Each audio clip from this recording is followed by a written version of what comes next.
రాజమండ్రిలో దారుణ హత్యకు గురైన డాక్టర్ ప్రియాంక కుటుంబానికి న్యాయం జరిగే వరకు అండగా ఉంటామని వైఎస్ జగన్ స్పష్టం చేశారు. తాడేపల్లిలోని పార్టీ కేంద్ర కార్యాలయంలో జగన్ను ప్రియాంక తల్లిదండ్రులు కలిసి తమ గోడు వెళ్లబోసుకున్నారు. అనంతరం మాజీ ఎంపీలు మార్గాని భరత్, బుట్టా రేణుకలతో కలిసి ప్రియాంక తండ్రి వెంకటేష్ విలేకరులతో మాట్లాడారు.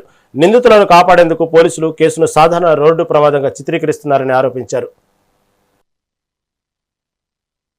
రెండు తెలుగు రాష్ట్రాలకి కూడా సెన్సేషన్ క్రియేట్ చేసిన ఒక దుర్మార్గమైన ఘటన రాజమండ్రిలో డాక్టర్ ప్రియాంక మర్డర్. మేము ఇది యాక్సిడెంట్ అని ఇన్ని రోజులు ఏ రకంగా చిత్రీకరించారు ఈ గవర్నమెంట్ ఇవాళ క్లియర్ గా అర్థమవుతోంది.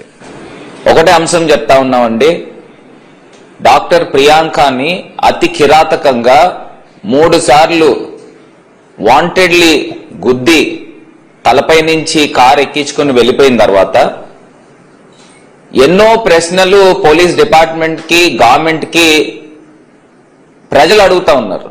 దానికి వీళ్ళ దగ్గర సమాధానాలు కనబడట్లా. నేను అడిగే ప్రశ్నలు సూటి ప్రశ్నలు అడుగుతా ఉన్నాము. వీళ్ళ తల్లిదండ్రులు ఇద్దరు వెంకటేష్ గారు, వారి ప్రియాంక తల్లి గారు కూడా ఇందాక జగనన్నని కూడా కలవడం జరిగింది. వాళ్ళు మనోవేదన, కూతురు చనిపోతే ఏ రకంగా ఉంటుందనేది జగనన్న కూడా నిజంగా మానవతా దృక్పథంతో ఆలోచన చేయాలి.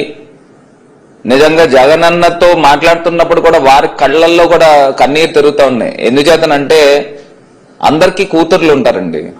ఈ ప్రభుత్వానికి కూడా నేను ఒకటే చెప్తా ఉన్నా, అంటే చంద్రబాబు నాయుడు గారికి కొడుకు ఉండొచ్చు, కానీ ఒక కూతురు కోల్పోతే తల్లిదండ్రులకి ఎంత మనోవేదన ఉంటుందనేది అందరం కూడా గ్రహిస్తారు. కానీ ఈ ప్రభుత్వానికి ఇంత కర్కశంగా ఉన్నారనేది, ఏ రకంగా ఉన్నారనేది అర్థమవుతుంది.